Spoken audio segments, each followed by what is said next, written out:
Olá, viva, boa noite. Portugal não fica bem na fotografia dos estudos europeus sobre corrupção. Este é considerado um dos entraves ao desenvolvimento da economia. Falta eficácia à justiça e não temos um plano de combate à corrupção. A caminho das legislativas é para este tema que hoje vamos, sendo que há agora mais presos nas cadeias e no ano passado as denúncias aumentaram quase 50%.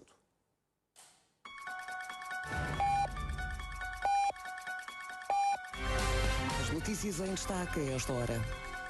Foram detidas 11 pessoas, são os números da investigação sobre a atribuição de vistos dourados. Entre os detidos está o diretor do Serviço de Estrangeiros e Fronteiras, o presidente... José Sócrates foi detido. O antigo primeiro-ministro foi esta noite detido pela PSP no aeroporto, à chegada a Lisboa. A Procuradoria-Geral da...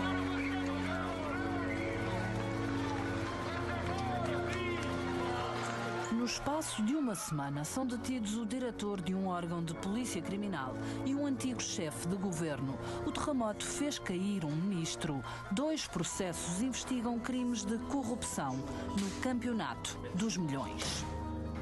Não, para mim corrupção é corrupção. Não há pequena nem grande corrupção. Acontece na rua ou mesmo que na justiça.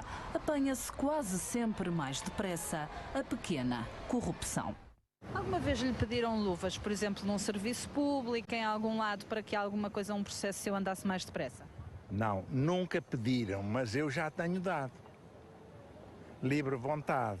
Às vezes, para as coisas andarem rápido e não sei o quê, não sei o que mais. Não, mas já me pediram dinheiro para não passar uma multa. Já há uns anos, sim senhora. Um GNR e NISA. Como é que foi? Pediu-me, eu disse que preferia pagar já logo na altura 10 contos, querem 10 contos, para ele não multar, e ele então fez assim, apontou para o carro, eu fui lá ao carro e só pus 5. E depois fui-me logo embora. Não, eu não acho bem, mas isto é corrente, não é? Minha vontade era ir logo lá ao posto da GNR mais próximo e dizer o que é que se tinha passado. Mas depois era capaz de ficar ainda mais entalado com isso tudo e então preferi fechar os olhos.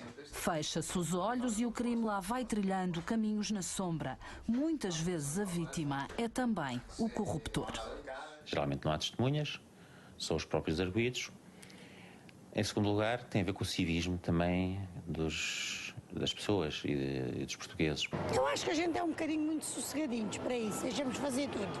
É cada vez menos. Cada vez menos admitem atos de corrupção. Olha, um político eu iria logo denunciar, mas não, se fosse uma coisa leve não faria. E, no entanto, os números mostram que os portugueses começam a seguir mais o caminho da denúncia. O relatório anual de segurança interna diz que no ano passado a criminalidade participada caiu quase 7%. Em contraciclo, os crimes de corrupção denunciados subiram praticamente 50%. Muitas vezes as denúncias são feitas sob o anonimato, mas não foi o caso de Paulo Vieira da Silva, ex-dirigente do PSD Porto. Os seus homens de mão e a sua rede. O título resume a denúncia que Paulo Vieira da Silva apresentou no Ministério Público contra o vice-presidente e porta-voz do PSD. A política juntou-os há 20 anos, a política afastou-os também. Na denúncia, o agora empresário traça o perfil de um jovem humilde que em pouco tempo enriqueceu na política. Em surdina dizia-se, nos corredores falava-se, mas eu não tinha nenhuma prova. Também nunca a tinha procurado com o máximo de honestidade. E há um dia em que eu sinto que, assim, não, eu já não consigo conviver com isto, eu já não consigo dormir com isto e tomo a decisão de fazer esta denúncia pública porque acho que era um dever de cidadania. O Ministério Público abriu um inquérito. Marco António Costa reagiu por meio de comunicado, fala em insinuações maldosas, diz que vai processar o denunciante e mostra-se disponível para colaborar com a Justiça. Quem está na vida pública tem que estar sujeito ao escrutínio total e permanente por parte de todas as entidades. É um tema que eu comentarei nestas circunstâncias e porque acho que devo fazê-lo nos termos em que me foi colocado, mas reservando para o meu advogado aqui para o futuro todas as reações a este tema Provar um crime de corrupção é sempre o maior desafio. O que é que pode ajudar a provar? Documentos, normalmente contratos, pagamentos, o offshore, se conseguimos descobrir quem é o beneficiário último daquele dinheiro e a investigação, o chamado seguir o percurso do dinheiro. A Justiça tem apostado em premiar o arguido que colabora, mas nem sempre com sucesso. São arguidos com uma suspensão provisória do processo que não fica no registro criminal, têm certas injunções ou normas de condutas que têm que cumprir e passam a ser testemunhas no próprio processo. E não raras vezes, beneficiando dessas normas premiais e que têm a ver com o arrependimento e com a colaboração ativa, não têm pena para si e vêm ao julgamento e não corroboram tudo o que anteriormente disseram.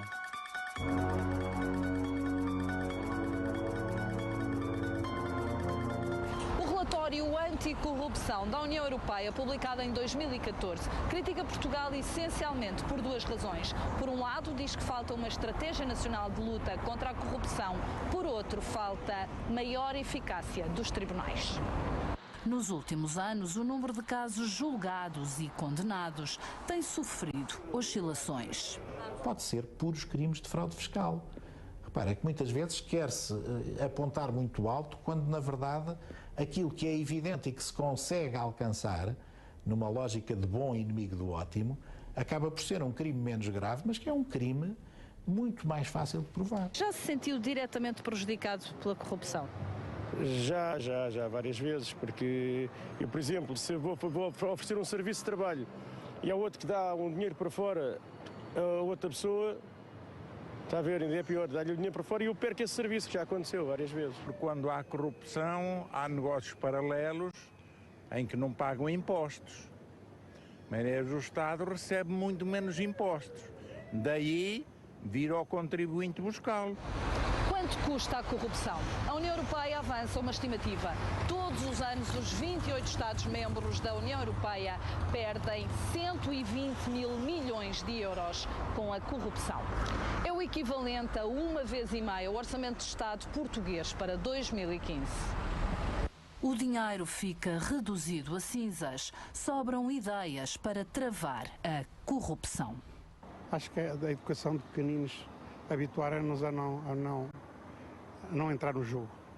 O financiamento dos partidos políticos devia ser exclusivamente público.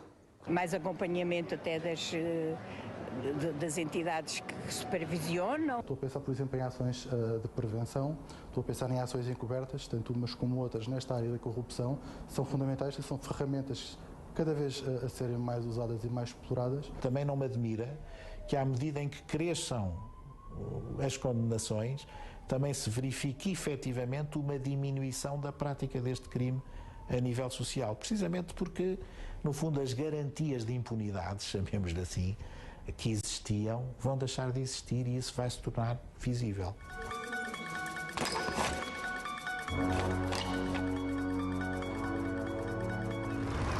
Década aumentou o número de presos por corrupção. Neste momento estão nas cadeias portuguesas 38 presos preventivos e 16 condenados. Comercial, bom dia, bem-vindo. Vamos às notícias. José Sócrates garante que não foi confrontado nem com provas nem com factos quando foi interrogado pelo juiz Carlos Alexandre.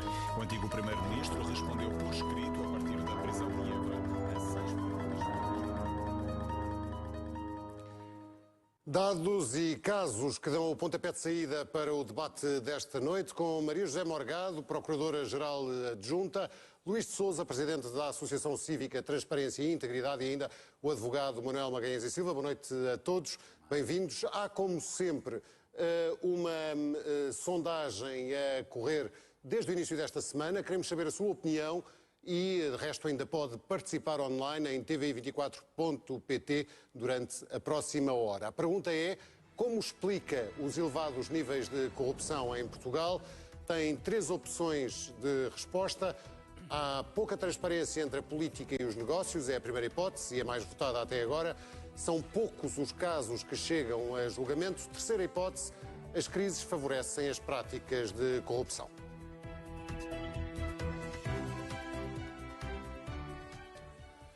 Mais uma vez, boa noite a todos. Dr. Maria José Morgado, confirma-se que Portugal, como os como o clichê dos países do Sul, que a ideia está mais ou menos instituída de que a corrupção é algo de normal?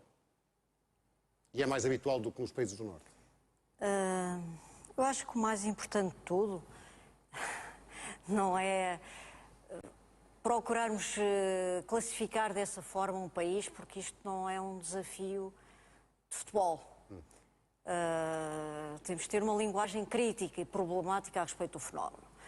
O que eu acho mais grave em Portugal, e que é uma coisa que se arrasta desde há muitos anos atrás, depois do 25 de Abril, e até já podíamos encontrar fenómenos semelhantes no século XIX, denunciados pelo padre António Vieira, é, de facto, não haver uma gestão dos riscos de corrupção a respeito da gestão dos dinheiros públicos e de todas aquelas más práticas que conduzem a um plano inclinado que nos leva à corrupção.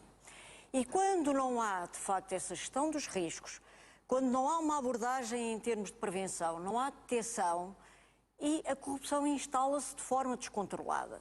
Se isto a nível geral da sociedade, da economia, da concorrência. E evidentemente que aí a corrupção se pode transformar e ter-se-á transformado num entrave ao desenvolvimento da economia. Depois temos o plano jurídico e dos tribunais, em que até há pouco tempo, porque eu penso que está a haver mudanças mesmo ao nível da jurisprudência e da capacidade de recolha de provas em todos estes casos recentes, mas que isto é como um vulcão, vai e vem. Por exemplo, em 93 houve vários processos contra a corrupção que depois também fracassaram todos, mas em que houve um avanço da justiça e depois um recuo. Mas penso que agora está a haver um avanço da justiça em termos não justicialistas, mas em termos de eficácia e de capacidade de recolha de prova de um fenómeno que é tão opaco. Começa-se a gerar a ideia que é necessária de que há um risco para as práticas corruptivas. Porque o pior que existia entre nós era, de facto, haver a noção de corrupção, mas não haver consequências. Não havia consequências, haver uma espécie de zona, um fosso entre as práticas e a justiça. Haver uma espécie de zona cinzenta, de terra queimada, em que ninguém era punido por nada. E isso é que não pode ser. E onde é que traça no tempo, onde é que traça essa mudança? Não é possível traçar, porque isto são fenómenos progressivos, difusos, que têm muitos fatores e não há estudos científicos sobre isso, mas que se sentem em muitos fatores da corrupção, o concubinato do Estado com as empresas, as redes criadas para transferir dinheiros públicos para o setor privado, as redes de aproveitamento dos negócios com o Estado, a promiscuidade completa entre determinadas empresas e o Estado. Tudo isso transformou num imposto oculto, que é engraçado, porque aquele senhor ali dizia que por causa disso pagamos mais impostos, e de facto isto é um imposto oculto que empobreceu o país. Um imposto oculto que empobreceu o país, Dr. Luís de Sousa, esta é também de alguma forma uma maneira de sobrevivência dos cidadãos, de tornar a vida mais fácil aos cidadãos? Depende um pouco de que corrupção é que estamos a falar. Agora estava a falar de uma corrupção, na pequena corrupção. Aí cria desigualdade, torna mais fácil a uns e mais difícil aos outros desgraçados que ficam na fila, à espera. Os dados que temos de inquéritos europeus indicam, de facto, uma percentagem muito baixa da prática declarada, porque através de inquéritos, obviamente... É conhecida porque a estatística não é perfeita. A prática declarada é baixíssima. Portanto, não vamos fazer disto O problema não está na corrupção suborno. Aliás, uma das pessoas entrevistadas disse precisamente que não, que nunca lhe tinha sido solicitado um suborno, ele também não tinha pago, mas que de vez em quando dava umas prendas ou era capaz de fazer uma troca de favores, e essas prendas eram utilizadas para acelerar processos. E, portanto, aqui voltamos à raiz do problema. A raiz do problema está maus processos administrativos, em más instituições, em burocracias excessivamente lesivas dos interesses das pessoas, e isso leva, de facto, à arte de facilitar e de tentar conseguir dentro da administração alguém que os conduza, que lhe possibilite compreender como é que as coisas funcionam e que leve a bom porto, enfim, aquilo que são os seus interesses, na resolução às vezes de coisas muito pequenas. Portanto, esta ideia do suborno eventualmente ser bastante extensa em Portugal é completamente errónea nem está corroborada, nem pelos dados, nós não temos nem pelos dados da Justiça. Não temos estatística que comprove isso. A nossa estatística não serve para nada e não vale a pena falarmos em estatística. Certo. Agora, o suborno, para mim, é uma preocupação e deve ser, porque temos uma administração degradada. O Conselho de Prevenção contra a Corrupção impôs códigos de conduta, mas o que é certo é que as pessoas são vulneráveis. E há casos muito entranhados em certos procedimentos que criam desigualdade entre os cidadãos. Isso é um problema que nós temos. Por exemplo, Sra. Cartas de condução é uma coisa crónica quase. Não, mas as cartas de condução é a mesma história que os vistos gold. Não vamos ligar porque é cartas de condução? Não é isso. É a mesma história que os vistos gold. É que foi um mercado que teve um crescimento extremamente rápido. É um mercado todo o setor das escolas de condução também sofreu uma revolução enorme. Em Lisboa nós contamos pelos dedos o número de escolas, hoje em dia. Passou-se um bocadinho o mesmo que se passou com os escritórios de advogados há uns anos atrás. Que desapareceram os pequenos escritórios de advogados, quer dizer, houve uma tendência para as grandes firmas e aqui também houve uma tendência para as grandes escolas de condução. E, de facto, é bastante comum, que é uma coisa que eu acho espantoso, até ver alguns desses carros estacionados em vias como a segunda circular, lateralmente a fazerem publicidade, e nunca os vi rebocados. Aliás, nunca ninguém viu rebocados. Isto é um bocadinho o peso que estes grupos têm quando de facto assumem uma determinada dimensão. Os vistos gold foi exatamente um crescimento muito acelerado. As PPP foi exatamente o mesmo problema. Um crescimento demasiado acelerado e as instituições não estavam preparadas para lidar e gerir isso. Estamos portanto, Dr. Inês e Silva, já dos pequenos subornos ou das pequenas luvas, já estamos noutro nível completamente diferente. A grande corrupção do Estado, se é que assim se pode chamar, a promiscuidade entre interesses públicos e privados é o grande problema. Em termos de percepção, é efetivamente o grande problema. Embora a chamada pequena corrupção ou o suborno corresponda a uma certa cultura endémica que ainda existe na sociedade portuguesa e cujo combate pode ter um momento de grande eficácia na conjugação de dois tipos de abordagens: simplificação de procedimentos e mecanização de procedimentos. Há uma parte significativa da corrupção ao nível da burocracia de Estado que pode ser diminuída de um modo significativo, seja pela simplificação de procedimentos, seja pela mecanização que hoje os meios de utilização informática permitem para as relações entre cidadãos e administração.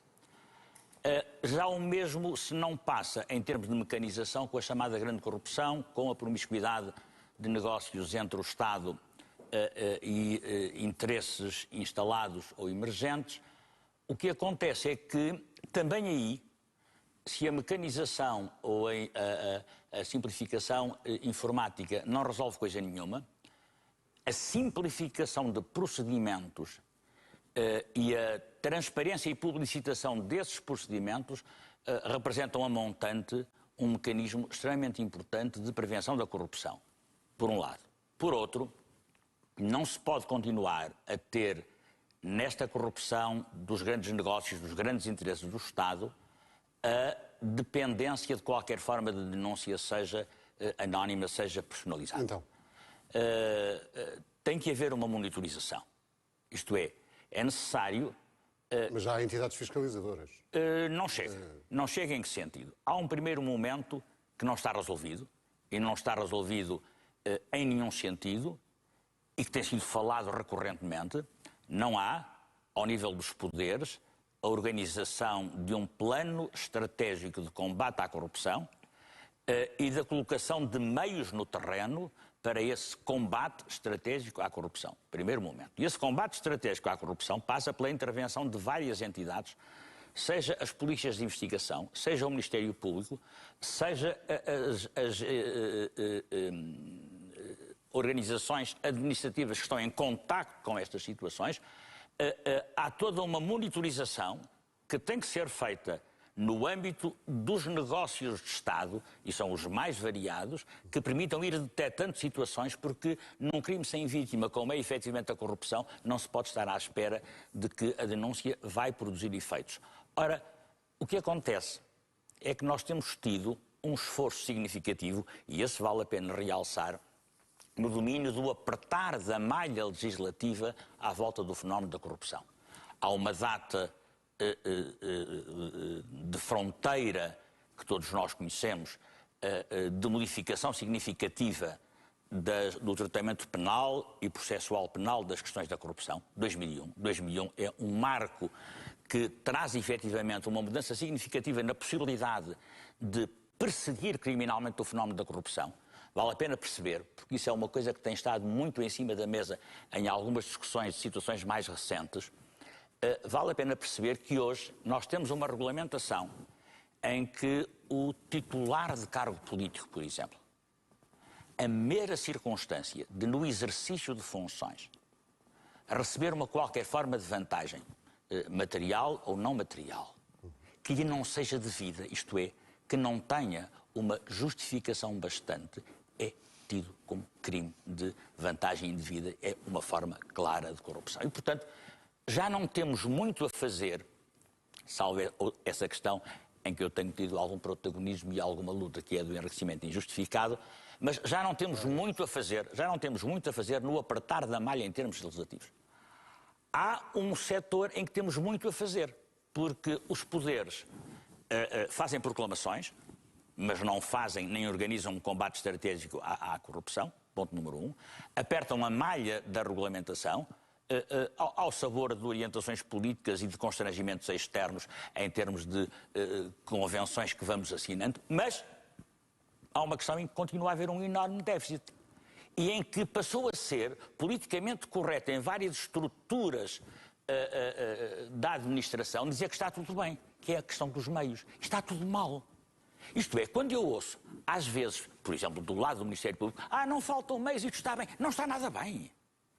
Não está nada bem, está péssimo. Está péssimo e não está respondido. Está péssimo e não está respondido. Eu lembro que exatamente o setor que tem uma mais larga e, pela sua natureza, competência em matéria de combate à corrupção e de investigação criminal nesse domínio, a Unidade Nacional de Combate à Corrupção no âmbito da Polícia Judiciária, trouxe a público. Isso não está respondido, e não está respondido quantificadamente em dezembro passado, num abaixo-assinado subscrito por mais de 90% dos inspectores da unidade, de que havia uma dramática falta de meios pessoais, isto é, falta de pessoas para a investigação, meios materiais, dos carros aos computadores, aos telemóveis, isto é, nós temos esta coisa verdadeiramente espantosa que parece de um país de gente completamente desonesta, com os preços ridículos. E eu sei do que estou a falar porque vou sabendo dessas coisas em termos de escritório. Com os preços ridículos que hoje custam as assinaturas junto de um qualquer operador, faz algum sentido que um inspetor da Polícia Judiciária, por exemplo, não tenha um telemóvel full-time para atender e fazer todas as chamadas que muito bem entende. Isso custa um preço completamente ridículo. E nós não fazemos isso. E não fazemos isso porque não temos nenhum empenho na organização dos meios materiais. E porquê? E essa é uma questão política da maior importância, porque isso, desculpe-me o pluralismo, não enche o olho. Ora bem, se é importante, e valeu a pena que o Paulo tivesse introduzido a questão da confusão entre o Estado, os negócios e tudo o que gira à volta disso, vale a pena percebermos que se há um custo de contexto a corrupção e um custo de contexto que nos faz pagar mais impostos, que torna os bens mais caros, 2, e que atrasa o desenvolvimento do país, 3, há um custo, na minha leitura, mas é a minha leitura, obviamente, não é mais do que isso, um custo muito superior a esse. E que é a ideia instalada na sociedade portuguesa de que a classe dirigente é tudo um coio de malandros. E esse fenómeno é filho direto da impunidade e da falta de meios de investigação e de prevenção. Porque eu tenho dito algumas vezes e repito, se por hipótese houver 20% da classe dirigente que seja corrupta, e se estivermos a pensar em 20 mil pessoas, estamos a falar de 4 mil, ficam ainda 16 mil. 4 mil é insuportável e, todavia, está longe, muito longe de ser a maioria. E, todavia, a percepção existente em termos públicos é tudo uma dada de malandros, está tudo a governar-se e estamos coutados à corrupção. Ora, isso é um dano para a democracia. E é um dano grave para a democracia, com as virtualidades que ela tem, porque a descrença relativamente à classe dirigente é efetivamente o pior dano que podemos fazer ao funcionamento do cotidiano. Essa percepção, doutora Maria José Morgado, não foi alimentada também por umas declarações da Procuradora Joana Marques Vidal numa entrevista salvo erro à Renascença, em que disse qualquer coisa, sabe do que é que eu estou a falar, em que disse que havia uma rede... Sim, uma rede, no sentido metafórico do termo, porque essa rede é constituída por várias redes. E com certeza que isso são patologias. Uma rede que usa o aparelho do Estado para... Sim, senhora, mas eu, enquanto magistrada, sinto-me à vontade para falar das patologias da corrupção, sem me preocupar particularmente com a defesa da classe política, porque a classe política não precisa de ser defendida. Defende-se bem, obrigada, e não sou eu que tenho que estar com essa preocupação. Eu tenho que estar com a preocupação da eficácia no combate à corrupção e com a caracterização dos fenómenos e mais. Porque é que nós temos pacotes anticorrupção? Cada governo novo, a primeira coisa que faz é um pacote anticorrupção. E os pacotes anticorrupção são... Temos uma legislação anticorrupção nervosa, à flor da pele, feita aos solavancos. Nervosa porque muda, cada vez que mudou porque... Não, é nervosa porque é nervosa. É uma necessidade de justificação, é uma coisa sem, de facto, nenhum... Até cansa já dizer isto, sem nenhum plano estratégico de conhecimento dos fenómenos ou de querer, por exemplo, prevenir. Bom, o que é importante agora prevenir? É a corrupção, por exemplo, no setor empresarial do Estado.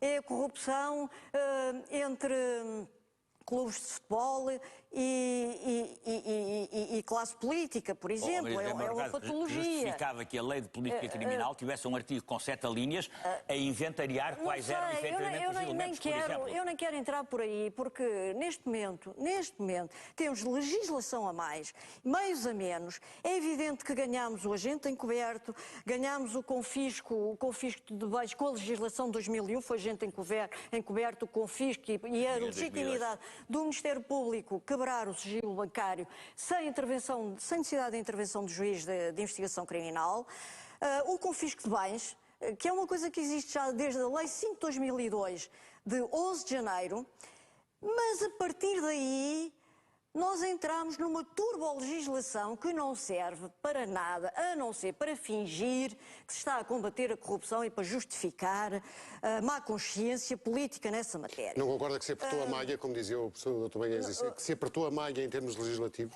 É assim, isso não concordo, porque a grande questão que nós temos por resolver, e a Procuradora-Geral também tem referido, é a questão dos meios financeiros e materiais para aplicarmos a legislação.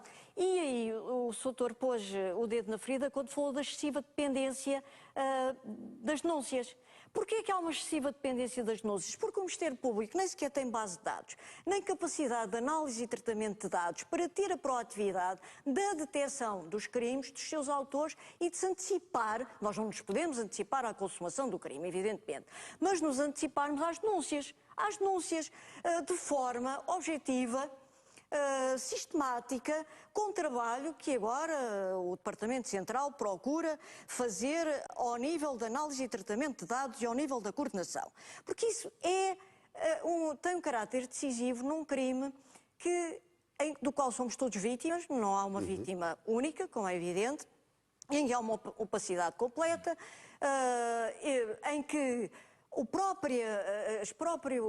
a rentabilidade elevada da alta corrupção, ou seja, os elevados proventos, são sempre desmaterializados, digamos assim, em veículos de transferências para offshores e para testas de ferros, em que há sempre uma grande dificuldade em encontrar os proventos do crime, porque a corrupção está sempre ligada à fraude fiscal, ao branqueamento de capitais. E como é que nós nos libertamos da dependência da denúncia? Muito simples, tendo meios financeiros e materiais e periciais para percebermos o que é que está a acontecer em tempo real. Ora bem, é assim, nós se precisarmos, no Teatro de Lisboa, a semana passada fizemos uma reunião para tentarmos propor a aquisição de um equipamento de gravação da prova que será muito útil para a custódia e transmissão de prova para julgamento e para a celeridade dos processos e eficácia da ação penal, tanto na fase do inquérito como na fase do julgamento, nos casos de criminalidade económica ou financeira. Estou a falar de um equipamento de 5.000 euros e que também seria útil no caso por exemplo, que é também um crime prioritário de abuso sexual de menores e pornografia infantil na internet, por exemplo. Estou a falar de um equipamento de 5.000 euros e eu não sei se vou conseguir que os serviços do Ministério da Justiça nos atribuam autorização para adquirir esse equipamento, porque o Ministério Público não tem orçamento próprio. O Ministério Público tem uma autonomia de mão estendida. Temos que pedir tudo, temos que esperar que nos deem, é um martírio para se conseguir meios de equipamento compatível com as exigências de investigação desta criminalidade. Nós não temos sequer peritos informáticos quando precisamos de prova digital, de recolha de prova digital, a todo momento. Falta de meios... Não, e, aliás, o Grupo Greco e a Convenção Penal contra a Corrupção do Conselho da Europa, que foi ratificada por Portugal, tem uma recomendação aos Estados-membros que a ratificaram, e Portugal ratificou, no sentido de que as entidades, as autoridades judiciárias, ou seja, judiciários, Ministério Público, juízes e polícias que se dedicam ao combate à criminalidade económica ou financeira, devem ter os recursos económicos e financeiros, humanos e técnicos adequados ao seu desempenho e não pedi-los a conta-gotas de forma ao poder político ficar a saber o que é que nós andamos a fazer. E isto é uma forma de dosear, pior do que isso, é uma forma de dosear a nossa proatividade. Ainda assim, Sr. concorda que há, apesar desta falta de meios que ficou bem patente no retrato feito pela doutora Maria José Morgado, que há um avanço na eficácia do combate à corrupção? Nós ainda ontem ouvimos uma história relativa ao Hospital de Santa Maria de ilegalidades várias cometidas por médicos. Tivemos o caso dos vistos gold recentemente com altas patentes, passa a expressão, altos cargos da administração do Estado, que fizeram que temos um primeiro-ministro detido. Tem a noção de que há um avanço na eficácia do combate a este tipo de crimes? É engraçado mencionar esse estudo sobre o hospital. Esse estudo foi desenvolvido, ficou o patrocínio da Fundação Francisco Manuel dos Santos. Sim. E foi por académicos e penso que do Instituto de Ciências Sociais, se não estou em erro. Mas não é proibido fazer estudos? Não é este o problema. Não é que temos um organismo que supostamente devia fazer isto, mas não faz. Por isso é que eu estou a dizer, parece que é proibido fazer estudos. E, portanto, voltando à raiz do problema, que é o que aponta o relatório...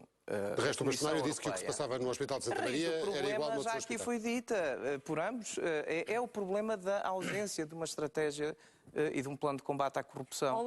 O Reino Unido tem, todos os países que de facto têm resultados... Até parece que é proibido fazer estudos. Há países que até têm campanhas na televisão contra a corrupção. Exatamente, não é proibido fazer estudos.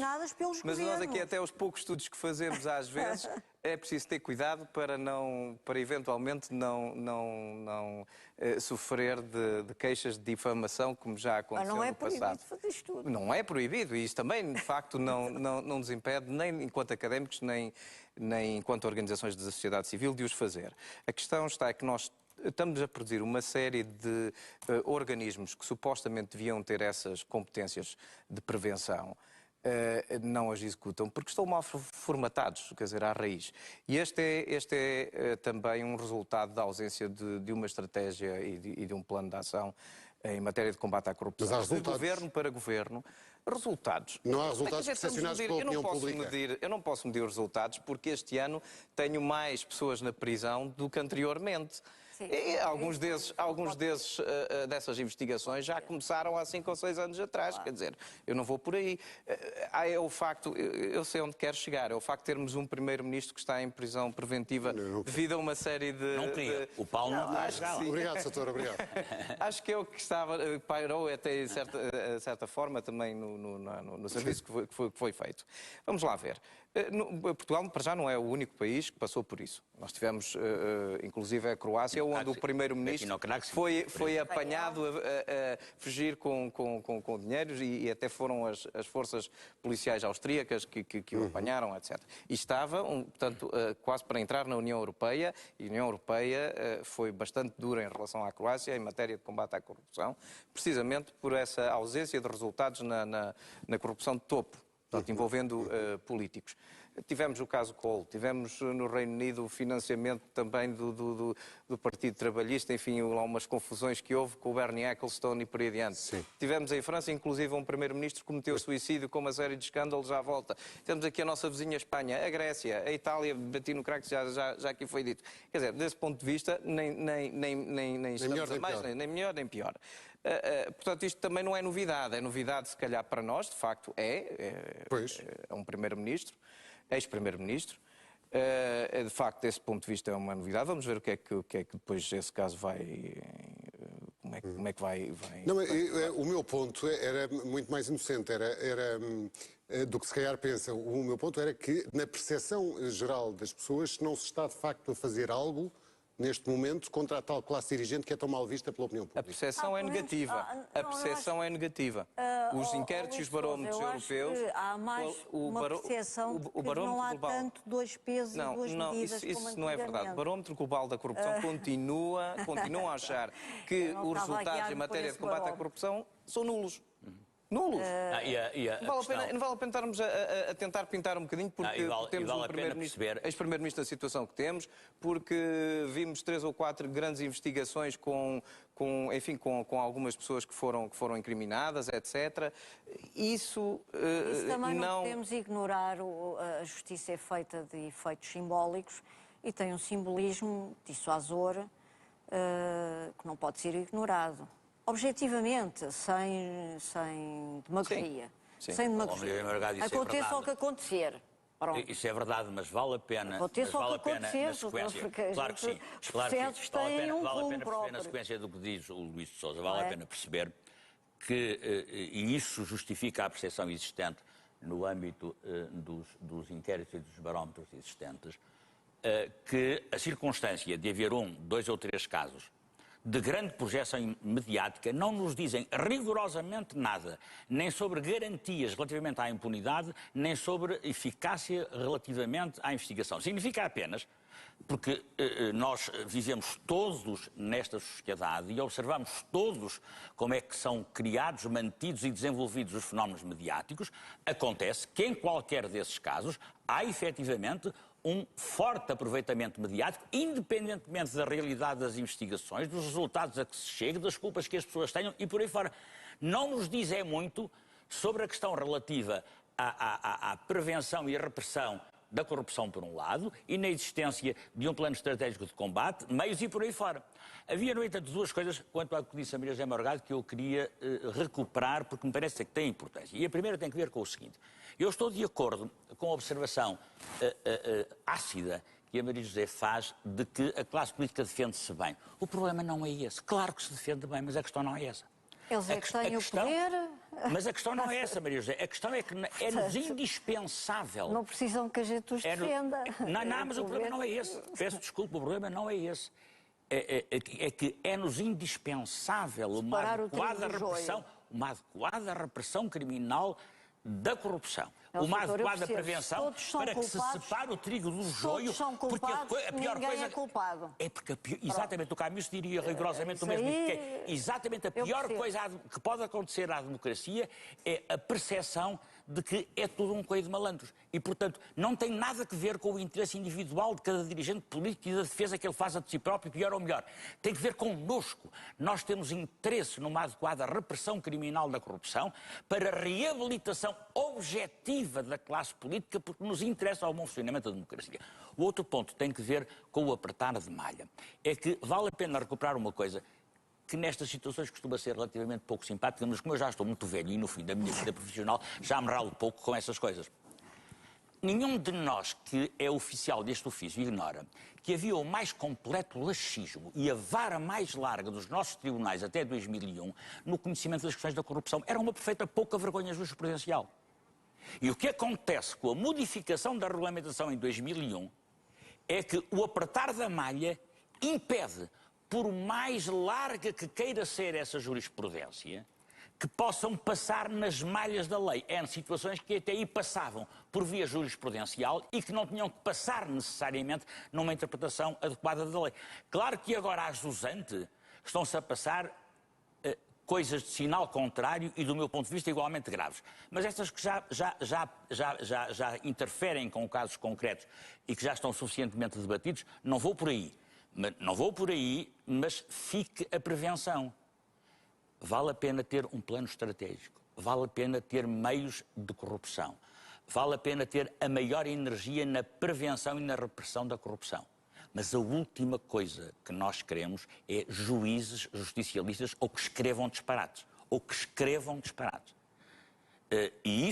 a pensar em algum caso concreto. Estou a pensar num caso concreto e não vou referir agora que escrevam disparates. E como eu, sobre essa matéria, exprimi várias vezes opiniões, emoções e outras coisas, com a mais completa tranquilidade e apenas preocupado com direitos, liberdades e garantias, não estou, como cidadão, disponível para aceitar e deixar de criticar os disparates que se escrevem.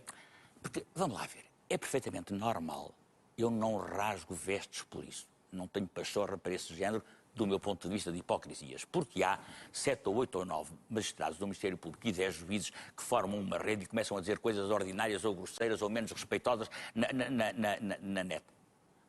Paulo Magalhães, isso conta rigorosamente zero. Tem que ver com cada pessoa em concreto, dá uma exploração mediática ótima, mas não acrescenta nem tira rigorosamente nada aos direitos, liberdades e garantias das pessoas. Diz apenas que uma coisa que às vezes se esquece é que advogados, funcionários judiciais, magistrados do Ministério Público, polícias e juízes, é tudo rigorosamente do mesmo barro. E, portanto, transversalmente, há gente magnífica, gente mal formada, gente que atua de má fé, gente ordinaríssima, gente que efetivamente funciona na mais completa perseguição sem nenhuma preocupação com a lei, em todas essas profissões.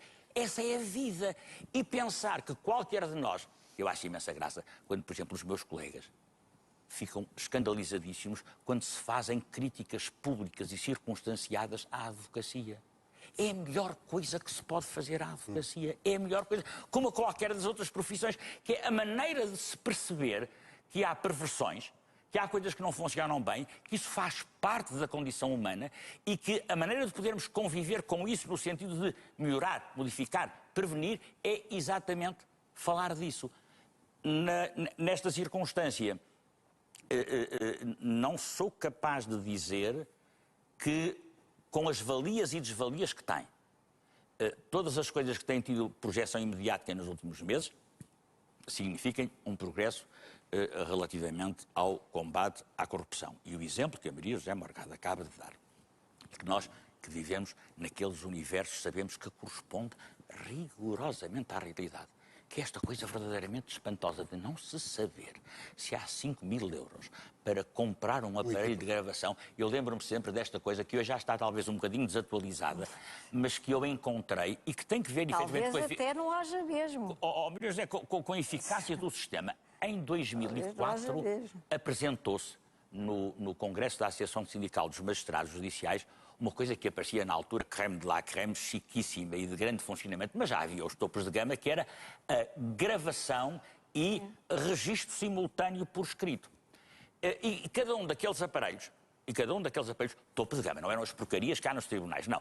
Aqueles topo de gama custavam... Mas só temos material obsoleto. Custava 2.500 euros. Ora bem, isso significa que se nós precisássemos de equipar 2.000 salas no país, precisávamos de 5 milhões de euros. Mas com 5 milhões de euros, nós reduzíamos a metade, se não a um terço, os vários inquéritos, por exemplo, com todo o problema da prova pessoal e do que se perde ou do que se gastava hoje é um pouco diferente, mas do que se gastava de milhares, de centenas de milhares de horas com isso. Porquê? Porque neste universo de bilhões não se arranjava no orçamento 5 milhões para uma coisa destas. Este exemplo evidencia ainda mais o exagero. Tudo isto não são 5 milhões, são 5 mil euros para o diabo de Lisboa. Não, é muito dinheiro. Sendo certo que a ministra Paula Teixeira Cruz já disse várias vezes que o combate à corrupção era uma missão e havia tolerância zero. Sem dinheiro.